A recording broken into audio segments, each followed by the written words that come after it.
Chapter 4. The Psychic Prana. According to the yogis, there are two nerve currents in the spinal column, called Pingala and Ida, and a hollow canal called Sushumna running through the spinal cord. At the lower end of the hollow canal is what the yogis call the lotus of the Kundalini.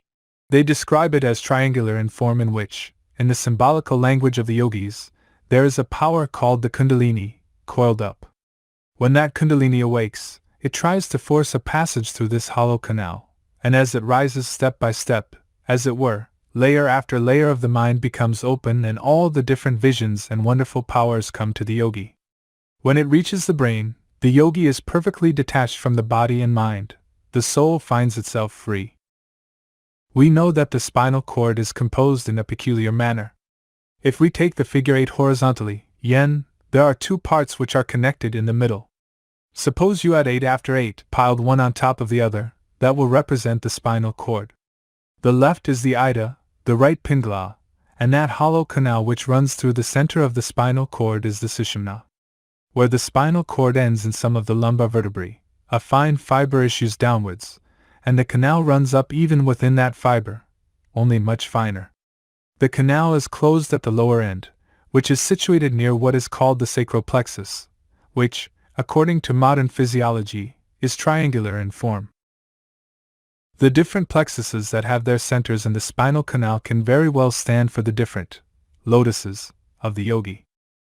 The yogi conceives of several centers, beginning with the Muladhara, the basic, and ending with the Sahasrara, the thousand-petaled lotus in the brain. So, if we take these different plexuses as representing these lotuses, the idea of the yogi can be understood very easily in the language of modern physiology. We know there are two sorts of actions in these nerve currents, one afferent, the other efferent, one sensory and the other motor, one centripetal, and the other centrifugal. One carries the sensations to the brain, and the other from the brain to the outer body. These vibrations are all connected with the brain in the long run. Several other facts we have to remember, in order to clear the way for the explanation which is to come.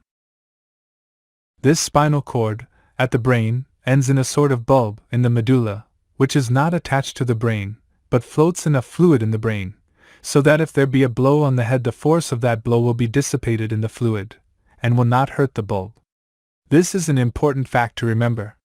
Secondly, we have also to know that, of all the centers, we have particularly to remember three: the Muladhara, the basic, the Sahasrara, the thousand-petaled lotus of the brain, and the Manipura, the lotus of the navel. Next we shall take one fact from physics. We all hear of electricity and various other forces connected with it. What electricity is no one knows, but so far as it is known, it is a sort of motion. There are various other motions in the universe. What is the difference between them and electricity?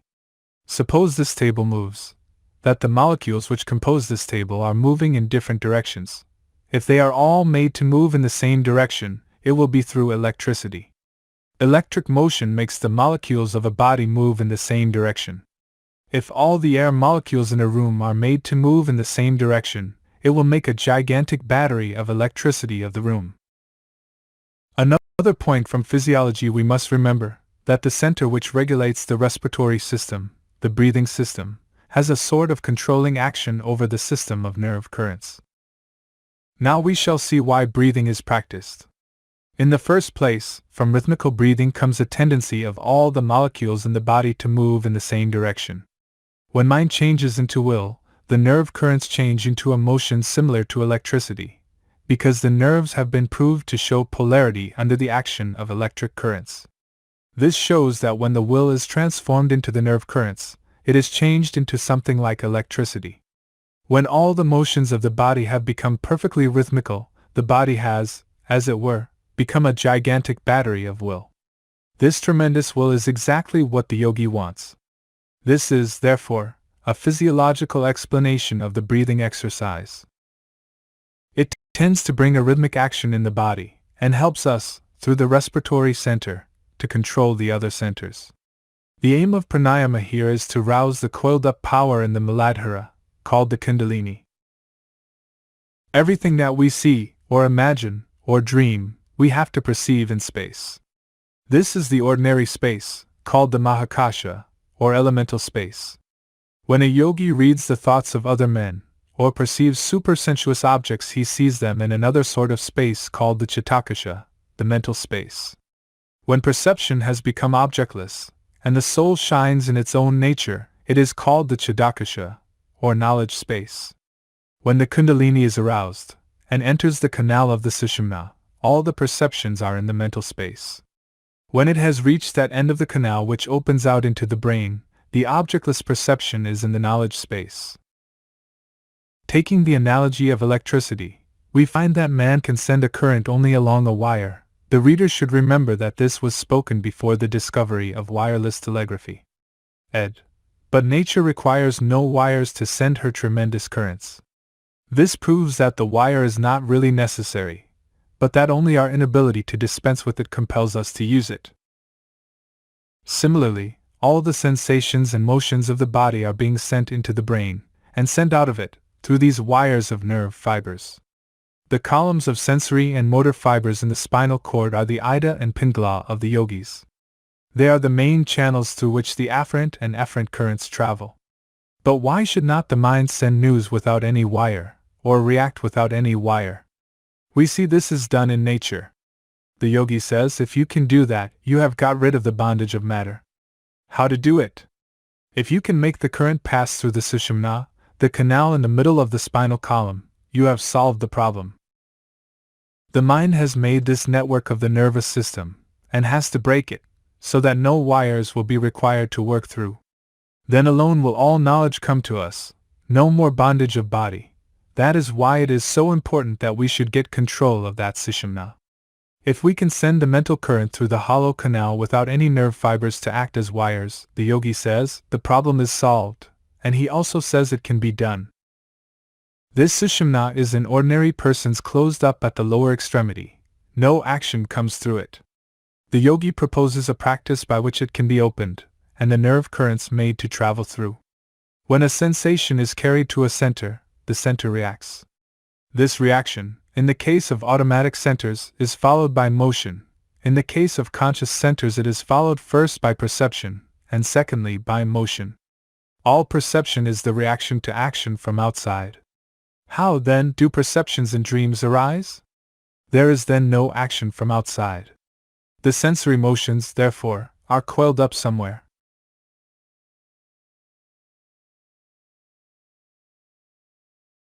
For instance, I see a city. The perception of that city is from the reaction to the sensations brought from outside objects comprising that city. That is to say, a certain motion in the brain molecules has been set up by the motion in the incarrying nerves, which again are set in motion by external objects in the city. Now, even after a long time, I can remember the city. This memory is exactly the same phenomenon, only it is in a milder form. But whence is the action that sets up even the milder form of similar vibrations in the brain? Not certainly from the primary sensations. Therefore it must be that the sensations are coiled up somewhere, and they, by their acting, bring out the mild reaction which we call dream perception. Now the center where all these residual sensations are, as it were, stored up, is called the Muladhara, the root receptacle, and the coiled up energy of action is Kundalini. The coiled up. It is very probable that the residual motor energy is also stored up in the same center, as, after deep study or meditation on external objects, the part of the body where the Muladhara center is situated, probably the sacral plexus, gets heated. Now, if this coiled up energy be roused and made active, and then consciously made to travel up the Sushumna canal, as it acts upon center after center, a tremendous reaction will set in. When a minute portion of energy travels along a nerve fiber and causes reaction from centers, the perception is either dream or imagination. But when by the power of long internal meditation the vast mass of energy stored up travels along the Sushumna, and strikes the centers, the reaction is tremendous, immensely superior to the reaction of dream or imagination, immensely more intense than the reaction of sense perception. It is supersensuous perception. And when it reaches the metropolis of all sensations, the brain, the whole brain, as it were, reacts, and the result is the full blaze of illumination, the perception of the self. As this Kundalini force travels from center to center, layer after layer of the mind, as it were, opens up, and this universe is perceived by the yogi in its fine, or causal form. Then alone the causes of this universe, both as sensation and reaction, are known as they are, and hence comes all knowledge. The causes being known, the knowledge of the effects is sure to follow. Thus the rousing of the Kundalini is the one and only way to attaining divine wisdom, superconscious perception, realization of the spirit. The rousing may come in various ways: through love for God, through the mercy of perfected sages, or through the power of the analytic will of the philosopher. Wherever there was any manifestation of what is ordinarily called supernatural power or wisdom, there a little current of Kundalini must have found its way into the Sushumna. Only, in the vast majority of such cases, people had ignorantly stumbled on some practice which set free a minute portion of the coiled-up Kundalini. All worship, consciously or unconsciously, leads to this end. The man who thinks that he is receiving response to his prayers does not know that the fulfillment comes from his own nature, that he has succeeded by the mental attitude of prayer in waking up a bit of this infinite power which is coiled up within himself. What, thus, men ignorantly worship under various names, through fear and tribulation, the yogi declares to the world to be the real power coiled up in every being, the mother of eternal happiness, if we but know how to approach her. And RajaYoga is the science of religion, the rationale of all worship, all prayers, forms, ceremonies, and miracles.